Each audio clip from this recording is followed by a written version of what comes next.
If you want to know how to access Chrome settings, you're in the right place. In this quick tutorial, I'll show you the simplest way to open the Chrome settings menu, so you can customize your browser, manage privacy options, change appearance settings, and more. This is a basic skill, but once you know where to find it, it becomes much easier to control how Chrome works for you. If this video helps, please hit like and subscribe for more easy software tutorials. Now let's jump right in. First, open Google Chrome on your computer. You can do this from your desktop, taskbar, or Start menu, depending on how you normally launch it. Once Chrome is open, look to the top right corner of the browser window. You'll see the three vertical dots icon, which is the main menu button for Chrome. Click those three dots to open the drop-down menu. A list of options will appear, and from that menu, click Settings.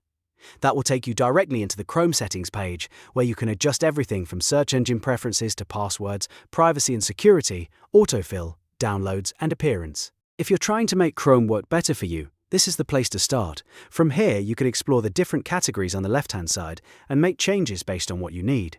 And that's it. You now know how to access Chrome settings in just a few seconds.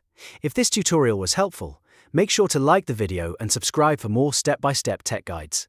Thanks for watching, and I'll see you in the next one.